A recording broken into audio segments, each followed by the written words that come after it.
Friends, आप सभी का स्वागत है हमारे इस यूट्यूब चैनल में जिसका नाम है स्टार्टअप जर्नी। सबसे पहले मैं आप सभी का शुक्रिया करना चाहता हूँ इतना प्यार देने के लिए और हमारे चैनल को सब्सक्राइब करने के लिए। आप सभी के इस प्यार से, फीडबैक से हमें मोटिवेशन मिलता है और इसी की वजह से हम हर बार पहले से और बेहतर वीडियोस लाते रहेंगे। सो गाइस, हम कंटिन्यू कर रहे हैं हमारे फैक्टर थियरी पर and the third factors which are required are the financial factors. ये सबसे ज़्यादा रिक्वायर्ड है। नंबर्स, हर किसी को एक नंबर गेम चाहिए कि क्या नंबर है और कैसे हम इस नंबर्स को आगे बढ़ाने वाले हैं। Ultimately everything is number. हमें पैसा चाहिए तो नंबर्स कितने हैं, हमें सेल चाहिए तो सेल में नंबर कितने हैं, हमें कस्टमर चाहिए तो कितने कस्टमर चाहिए। तो everything is a number game. अब उस नंबर गेम में जब हम बात करते हैं, देखिए एक छोटी सी बात समझते हैं कि दो people who are from commerce background वो एक चीज़ को समझेंगे। अगर मैं कुछ ऐसा ड्रॉ करता हूँ, आपको समझ आ गया होगा ये क्या है। सो this is like a trading P&L account कहते हैं इसे। और इसके बाद हमारी बनती है एक बैलेंस शीट। ये बैलेंस शीट हमारे फाइनेंशियल स्टेटमेंट्स हैं ये, और ये बताते हैं कि हमारे जो फाइनेंशियल स्टेटमेंट्स है वो आज की डेट में कैसे हैं और आगे कैसे होने वाले हैं। जब हम आगे का थ्योरी बताते हैं तो उसे कहते हैं प्रोजेक्टेड। इन्हीं चीज़ को हम प्रोजेक्टेड बनाते हैं। अब इसमें बहुत सारी चीज़ें होती है कि भाई कैश कितना चाहिए, तो हमारा कैश फ्लो आ जाता है। तो there are multiple financial factor जो कि निकलते रहते हैं। ये हमारा मेन बेस है जिसके बेस पर कोई भी इन्वेस्टर, कोई भी एक वैल्यूअर ये समझता है कि भाई इसकी वर्थ कितनी है। Trading and P&L account. तो ट्रेडिंग P&L अकाउंट कैसे शुरू होता है? हमारा एक सेल्स होता है, सेल्स का नंबर होता है कि ये हमने सेल्स करा है। अब वो मंथली है, एनुअली है, वो अभी हम समझते हैं। लेकिन सेल्स के अगेंस्ट में हमारा एक परचेज एलिमेंट होता है, हमारे कुछ एक्सपेंसेस होते हैं, हमारे कुछ एक्सपेंस ऐसे होते हैं जो कि डायरेक्टली सेल्स से रिलेटेड होते हैं, उसे हम अपने ट्रेडिंग अकाउंट में डालते हैं। और इसके बाद हमारा एक प्रॉफिट निकलता है जिसे हम बोलते हैं जीपी। इसी जीपी के अगेंस्ट में फिर से हमारा एक खर्चे होते हैं जो कि हमारे वो एक्सपेंस होते हैं जो कि हमारे सेल से रिलेटेड नहीं होते। हमने दो बंदे रखे हैं सैलरी पर, और वो सैलरी पर तो रहेंगे ही ना, चाहे मेरी सेल 1 रुपये चाहे मेरी सेल 1 करोड़ है। तो वो मेरे एम्प्लॉयज इफेक्ट नहीं हो रहे मेरी सेल की वजह से। ये हो सकता है कि मेरी सेल बढ़ने पर मेरे एम्प्लॉयज बढ़ जाए, बट कुछ खर्चे वो मेरे सेल से इंपैक्टेड नहीं है। वो सेल बढ़ेगी तो बढ़ भी सकते हैं, नहीं भी बढ़ सकते हैं। मेरा ऑफिस है, मैंने आज एक ऑफिस ले लिया, से इट्स अ 15 सीटर ऑफिस। अब वो 15 सीट जब तक फिल नहीं होंगी वो 15 सीटर ऑफिस ही रहेगा ना, लेकिन मेरे खर्चे तो, मेरी सेल तो लिमिटेड है ना। अब वो पता नहीं कितने सेल में मेरे 15 सीट फिल होंगी। तो वो चीज़ें क्या है, they are not link to my sale. Directly link नहीं है, इनडायरेक्टली लिंक है। तो वो एक्सपेंसेस के बाद फिर मेरा निकलता है नेट प्रॉफिट। सो अब ये जो एलिमेंट होता है इसको हम समझते हैं कि ये कैसे कैसे ड्राइव होता है। फिर वन बाय वन बाकी सारे फैक्टर्स पर आएंगे। तो अगर हम एक सिंपल बात करें, हमने सेल्स में से एलिमेंट्स जो माइनस करें ना, उसको हम बोलते हैं cost, cost of goods sold. So ideally अगर मैं इसकी बात करूँ, हमने एक सेल्स फिगर निकाला, हमने इसमें से लेस करा cost of goods sold. Cost of goods sold में क्या था मेरा, परचेज प्लस डायरेक्ट एक्सपेंसेस। जब मैंने ये चीज़ लेस करी, इसके बाद मेरा निकला ग्रॉस प्रॉफिट। अब एक चीज पर आते दोस्तों, सेल भी एक्चुअल सेल नहीं है। मेरा एमआरपी है 200 रुपए का, लेकिन मैं मार्केट में देता कितने का, डिस्काउंट करके देता हूँ। अब हो सकता है मैंने एक डिस्ट्रीब्यूटर बना लिया, उसको 40% डिस्काउंट पर देता हूँ, वो 200 वाली चीज में कितने में दे रहा हूँ, 120 में दे रहा हूँ। तो वो सेल तो मेरा इनवॉइस की वैल्यू है। Sale is actually my invoice value, it is not my MRP value. So sale से पहले भी एक फिगर आती है जिसे हम बोलते हैं GMV, gross merchandise value. It is very much important. आपको जो है आगे के लिए, if you are going with startup की ABCD जर्नी, आप स्टार्टअप की ABCD में this is one of very important languages, GMV। आपको इस GMV को समझना पड़ेगा, क्योंकि आप कहीं भी किसी इन्वेस्टर के आगे बैठते हैं, आप ये नहीं बोलते कि मेरी सेल इतनी है। इन्वेस्टर पूछेगा आप सेल कितनी है, लेकिन आप क्या बोलोगे, मेरी GMV इतनी है। Because GMV is higher. GMV कितना होता है, मेरा MRP ऑफ गुड्स सोल्ड। जितना भी मैंने जो है प्रोडक्ट बेचा, उसका MRP क्या था। हो सकता है मेरा 1000 का MRP मैंने बेच दिया 500 रुपये में, बट मेरी GMV 1000 से कैलकुलेट होगी। फिर GMV से मैं आता हूँ सेल्स पर। अब GMV से सेल के बीच में क्या क्या चीज़ें हैं, मेरा कस्टमर का डिस्काउंट। क्या आइडियली कस्टमर को मैं MRP पर दे रहा हूँ या उसको कुछ डिस्काउंट पर दे रहा हूँ। कस्टमर तक ये मटेरियल पहुंच रहा है एक मीडियम के थ्रू। हो सकता है वो अमेजॉन, फ्लिपकार्ट, कुछ ऑनलाइन वेबसाइट के थ्रू जा रहा है, हो सकता है वो किसी डीलर डिस्ट्रीब्यूटर के थ्रू जा रहा है, हो सकता है वो किसी शॉपकीपर के थ्रू जा रहा है, हो सकता है वो direct home to home sale हो रहा है, तो एक बंदा है आपने हायर करा है उसके थ्रू जा रहा है। So there can be n number of things.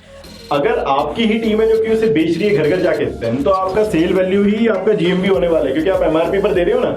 लेकिन अगर आपका एक मीडियम है, आपकी एक चेन है, उस केस में आपकी सेल वैल्यू होगी कि आपने एक्चुअली कितने का सेल करा। और वो भी वेरी करता है। हो सकता है कि आपने वो 500 वाली चीज किसी को 200 में दे दी, किसी को 250 में दे दी, किसी को 300 में दे दी। हर डिस्ट्रीब्यूटर, हर डीलर के साथ एक डिफरेंट मार्जिन होता है, हर ऑनलाइन प्लेटफॉर्म के साथ एक डिफरेंट मार्जिन होता है आपका। तो आपको वो भी देखना है कि आपका सेल वैल्यू कितना है। इस सेल वैल्यू के बाद आता है आपका कॉस्ट ऑफ गुड्स सोल्ड। आपने वो मटेरियल करने के लिए कितने में खरीदा था, कितने आपने जो है डायरेक्ट खर्चे लगाए उस मटेरियल को बनाने में। आपने डायरेक्टली बाहर से प्रोक्योर कर लिया या आपके अपना प्लांट है आपने उसमें बनाया, तो आपका डायरेक्ट एक्सपेंस उसमें निकलेगा, तो आपका COGS निकलेगा। इस COGS के बाद आ गया आपका GP। This is again a very important factor कि आपका ग्रॉस प्रॉफिट कितना है। तो आज के टाइम में कोई भी ऐसा एलिमेंट जहां पे आपका जो GP है ना, अगर ये बिलो होता है से 30% से बिलो, तो अगेन इन्वेस्टर्स को बहुत अच्छा नहीं लगता। एंड सिमिलरली जब मैं GMV टू सेल की बात करता हूँ, अगर आपका सेल आपके GMV के 60% से नीचे होता है तो यहाँ पर भी इन्वेस्टर्स को बहुत मज़ा आता नहीं है। सो इन्वेस्टर को ये दिखता है कि हायर मार्जिन प्रोडक्ट है और कुछ खर्चा है, खर्चा वर्चा करके 30% फिर भी बचता है, 30% से मुझे इनडायरेक्ट खर्चा निकालना है ना, निकल जाएगा। उसके बाद मतलब कि कंपनी के पॉजिटिव आने के चांसेस, बेसिकली प्लस में आने के चांसेस, प्रॉफिट होने के चांसेस हैं। अगर ये आपका ग्रॉस प्रॉफिट ही सपोज 10% आ गया तो फिर तो आपके पास गैप ही नहीं रहा ना। आपको सैलरी देनी है, आपको रेंट देना है, आपको ऑफिस करना है, आपको डिफरेंट चीजें, आपको लॉजिस्टिक करना है, आपको मार्केटिंग करना है, मार्केटिंग सबसे बड़ा चैन, वो सब करोगे आप 10% में से करोगे तो आप कहाँ से कमाओगे। तो इन्वेस्टर ऐसे मॉडल पर नहीं जाते। तो GP जब हमने निकाल दिया, अब GP में से हम लेस करने वाले हैं हमारे इनडायरेक्ट एक्सपेंसेस। वो भी अगेन एक बहुत बड़ी थियरी चलती है। अब इनडायरेक्ट एक्सपेंसेस में बहुत कुछ आता है। हमारा मार्केटिंग एक्सपेंस आएगा, हमारा स्ट्रैटेजी कुछ हमने आउटसोर्स कर दिया उसका एक्सपेंस आएगा, हमने ब्रांडिंग करवाई, हमने लेबलिंग करवाई, ये सब हमारे आउटसाइड एक्सपेंसेस है। सैलरीज दी हमने, अपनी कॉर्पोरेट सैलरीज, हमने अपना कॉर्पोरेट एक इन हाउस एक ऑफिस खरीदा, उसके लिए चाहिए हमें बहुत ज़्यादा ट्रैवल करना पड़ता है। कोई बंदा बेंगलोर बैठा है इसकी डीलिंग के लिए, कोई बंदा हैदराबाद बैठा है, कोई बंदा दिल्ली बैठा है, कोई बंदा US बैठा है, तो हमें ट्रैवल बहुत करना पड़ता है। Again that is a indirect expense. वो इनडायरेक्ट एक्सपेंसेस जब मैं GP में से लेस करता हूँ माई इनडायरेक्ट एक्सपेंसेस, सो इसके बाद मेरा निकलता है नेट प्रॉफिट। अब दोस्तों एक चीज़ समझते हैं, इस नेट प्रॉफिट की एक टर्मिनोलॉजी है जिसे हम कहते हैं EBITDA, earning before interest tax depreciation and amortisation. ये वो टर्मिनोलॉजीज है जो नंबर गेम में इन्वेस्टर्स आपके साथ यूज करता है कि आपका एबिटा कितना है। इसमें से आप लेस करते हो depreciation. This is actually your cash profit और I will say loss, whatever it may be. Startups में नॉर्मली ये लॉस होता है और अगर मैं स्टार्टअप्स के बाहर जाता हूँ तो obviously it will be in profit and every investor invest कि ये मुझे पॉजिटिव लाना है बहुत जल्दी। Then is your depreciation. Depreciation जो भी आपके फिक्स्ड एसेट्स हैं, आपके लैपटॉप वगैरह हो सकते हैं या फिर आपका प्लांट है तो आपका डेप्रिसिएशन भी बहुत ज़्यादा होगा। तो वो सारा आपका डेप्रिसिएशन जब लेस होता है उससे आपका निकलता है एबिटा। इस एबिटा में से आप लेस करते हो इंटरेस्ट। इंटरेस्ट होता है आपका बैंक लोन होता है, आपने किसी और से लोन लिया हुआ है अपने यार दोस्त रिश्तेदारों से, उनका इंटरेस्ट लेस होता है।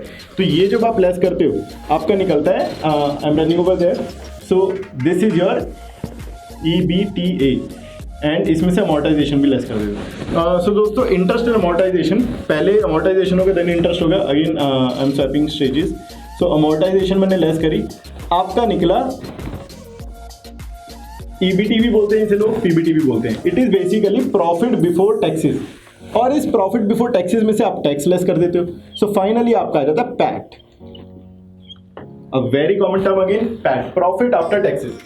तो ये सारी आपकी टर्म्स है। आप एबिटा से शुरू होते हो, आप GMV से शुरू होते हो, सेल पर आते हो, आप अपने खर्चे करते हो, फिर GP पर आते हो, GP से आप जो है एबिटा पर आते हो, एबिटा पर आते हो, एबिट पर आते हो, PBT पर आते हो, पैट पर आते हो, और इन सब पर आपका नेगोशिएशन होता है। Everything is important. Her stage depreciation ये बताएगा कि आपका कैपेक्स कितना है, आपका इंटरेस्ट ये बताएगा कि आपने बैंक लोन कितना लिया हुआ है, आपका अमोर्टाइजेशन ये बताएगा कि इसको शुरू करने के लिए आपने R&D कितनी करी, क्योंकि तभी तो आप अमोर्टाइज कर रहे हो कि आपका R&D मॉडल कितना अच्छा था। ये बताएगा कि आपको जो गवर्नमेंट को कितना देना पड़ रहा है। अब ये तो आपके हाथ में भी नहीं है, गवर्नमेंट हमारी चार्जेस बहुत करती है, बट ठीक है, ये आपने टैक्स दे दिया, उसके बाद आपका पैट आ गया। तो once this all things are done, इनके बेसिस पर आपका नेगोशिएशन होगा। इन्हीं के बेसिस पर आप अपनी प्रोजेक्शंस बनाते हैं। ये प्रोजेक्शंस ये बताती हैं कि फ्यूचर में आप कितना परफॉर्म करने वाले हो। तो इन्वेस्टर के पास जाते हो तो आप क्या बोलते हो कि देखो मुझे ना 10 करोड़ दे दो, अभी तो मेरी सेल ना कुछ से 1000 पीसेज हैं, आप मुझे 10 करोड़ दे दोगे ना, मैं ये 1 लाख पीस कर दूंगा। वो भी कहेगा वाह वेरी गुड, 1000 से तुम सीधा कितना जब कर रहे हो, 100 टाइम्स, वेरी नाइस। कैसे करोगे? Is there a theory? सिर्फ दिमाग में है या कहीं पेपर पर भी है? तो वो पेपर पर जब हम लाते हैं, again it's a number game. आपको प्रोजेक्शंस प्रॉपर्ली स्टेट करनी पड़ेगी कि देखो जब तुम 10 करोड़ दोगे ना, मैं कितना मार्केटिंग में डालूंगा, कितने बंदे हायर करूंगा, किसकी सिटी को अपनी एक्टिवेट करूंगा, कौन से प्लेटफॉर्म पर जाऊंगा, कहाँ मैं कैसे कैसे सेल करने वाला हूँ, मैं कोई एडिशनल प्रोडक्ट भी ला सकता हूँ, या फिर मैं कोई ऐसी नई चीज लाने वाला जो अभी तक मार्केट में नहीं है, लेकिन क्योंकि मैं एग्जिस्टिंग मेरा इतना कस्टमर बेस हो जाएगा, से मेरे पास 20,000 कस्टमर हो जाएंगे, कुछ नया लाऊंगा तो वो 20,000 तो मेरे इनोवेशन से, मेरे इन्वेंशन स्टेज में भी मेरे साथ रहेंगे। सो आई हैव टू आइडेंटिफाई, जब ये सब चीजें मैं कर लेता हूं तो मेरा फाइनेंशियल फैक्टर गेम पूरा होता है। This factor game is the most important game of investment. कोई भी इन्वेस्टर बिना प्रोजेक्शंस के आगे नहीं बढ़ता, चाहे आप किसी भी स्टेज में आइडिया पर हो तो भी उसे ये चाहिए कि अच्छा आइडिया है लेकिन प्रोजेक्शंस तो है ना, मैं इतना पैसा दूंगा तुम करोगे क्या, तो नंबर तो चाहिए, नंबर से ही सब कुछ होगा।